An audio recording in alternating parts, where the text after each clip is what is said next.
This $3,000 all-black aesthetic PC is not only amazing for productivity and running virtual machines, which was the main focus of this build, it's also an absolute beast in 1440p and 4K gaming. And that is exactly what we're gonna be building today.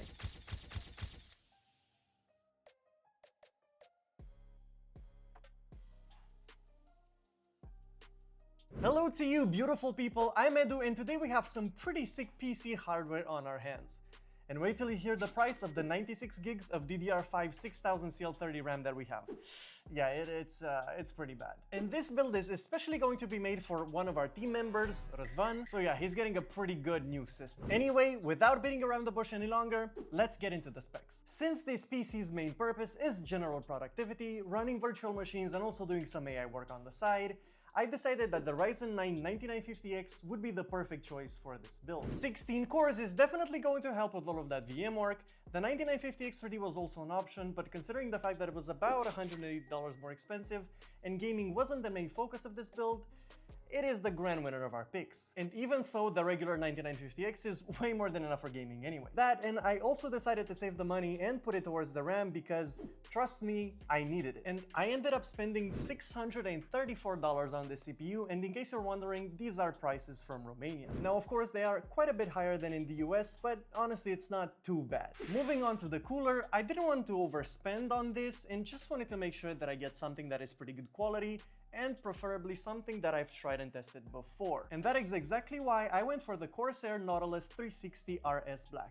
No RGB, all black, very reliable, solid AIO. Now, an air cooler definitely would have worked, but I wanted the build to look pretty cool, and not to mention the 3 exhaust fans up top definitely help with the overall airflow situation in the case. And also, the cooler was $145, on the more expensive side for sure, but a reasonable price for something of this quality. Onto the motherboard, pretty much the exact same story as with the cooler. Something with a black, clean aesthetic that at the same time is worthy of a 9950X and has all the features in the world. So again, I ended up going with something that I've used in the past a few times and has never failed me. The Gigabyte X870 Aorus Elite Wi-Fi 7, which was exactly $300. It's an awesome motherboard, very reliable, and I for one just love the look of Aorus products, so I'm also a bit biased. Regardless, there are many other boards that I could have gone with, something like an MSI X870 Tomahawk, Asus ROG boards, etc, etc. And now for the second most expensive part in this entire system, you'd best believe that the 96 gigs of Corsair Vengeance DDR5 6000 megatransfers a second CL30 RAM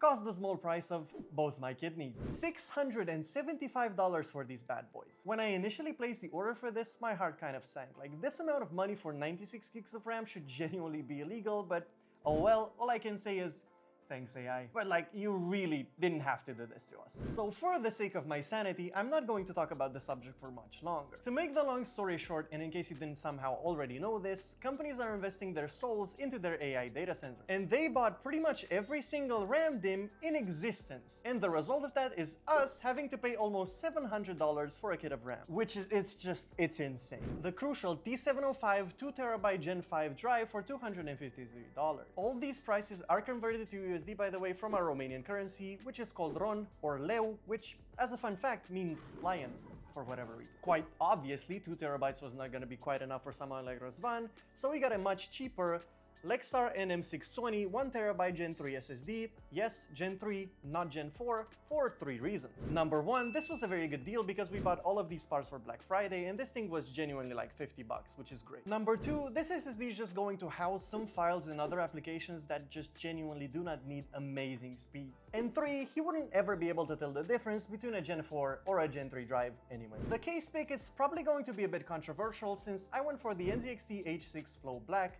And I say that not because the product itself is bad in any way, don't get me wrong, it's a fantastic case to build in and the overall quality is amazing. It's just that NZXT as a company doesn't have the cleanest track record out there, and although this may be a hypocritical thing to say since I got this case for the build, I can say that I recommend them because of what they have done in the past. I'm not going to go into details, but if you do want them, Gamers Nexus made a great video that's also very easy to find. Anyhow, this case is great, 3 pre-installed fans, great quality, paid $140 for it. For the power supply, I obviously didn't cheap out here. I didn't go for the absolute best power supply in the world, but if there's one company that is basically synonymous with incredible power supplies, then that company has to be Seasonic, And that's why I went with their Focus GX 1080 Plus Gold 8-tier power supply, by the way. And yes, I hear you screaming already, "Hey dude, how did you get an 80 Plus Platinum power supply?" I'm probably gonna have to like subtitle that for you to understand. Because there was no need.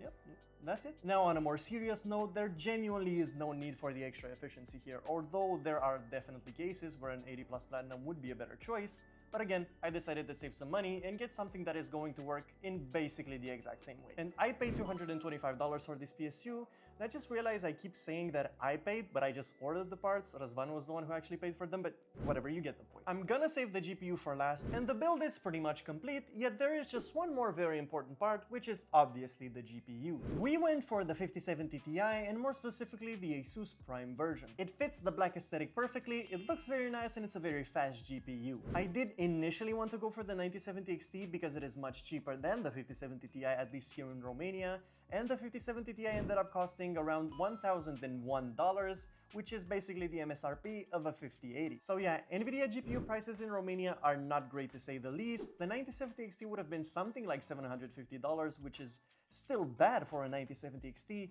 but again, much cheaper than a 5070 Ti. And had this PC only been used for gaming, the 9070 XT would have been the clear choice. But considering the fact that Razvan does want to play around with a lot of things where an Nvidia GPU is much more beneficial, the decision was pretty obvious to make. And with all that, we now have a complete all-black system that doesn't just look awesome, it's pretty obviously a very capable PC as well. And now for some extra fans, a fan hub and a mistake on my part, to be honest. I initially bought 4 of these Be Quiet 120mm fans and a fan hub to go along with everything in the case. And even though this motherboard has 6 system fan headers, and that would have been enough for everything, you know, without needing an actual external fan hub, I still would have liked to use one just for like organization purposes. However, I actually made a silly mistake when looking at this case's fan configuration and then realized the fact that the bottom intake mounts only support 2 140mm fans, so I couldn't actually use 3 of the 4 Be Quiet fans that I got. And I still actually ended up using the last one as the back exhaust right here. Again, silly mistake on my end, but I already ordered 2 more 140mm fans that will arrive soon. Can't really show you that since I have to get this video out, but oh well, you live and you learn. And to be completely honest with you, with the sort of temps that this PC can pull off that you'll see very soon, those 2 fans are really, and I mean really, not needed. And all that's left to do now is just get some finishing touches done, like getting Windows installed, updating BIOS, drivers, and I'm not about to leave you guys without some gaming benchmarks as well. In Black Myth Wukong, running at 1440p with DLSS on cinematic settings with very high ray tracing, the game averages about 60 FPS and it is perfectly playable.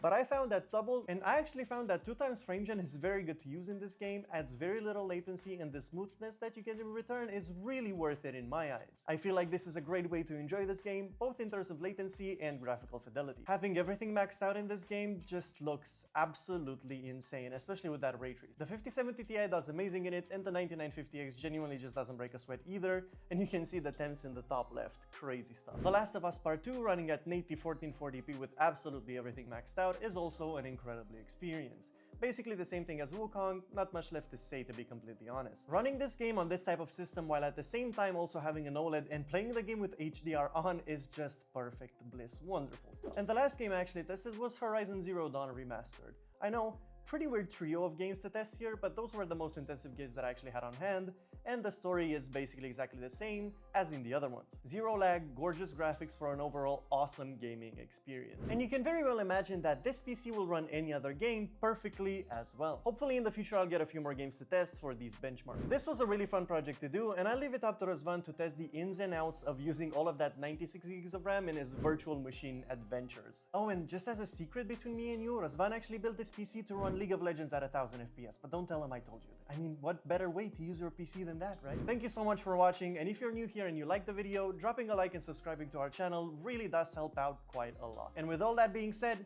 have yourself a very beautiful and Viverro day. And I'll see you in the next one.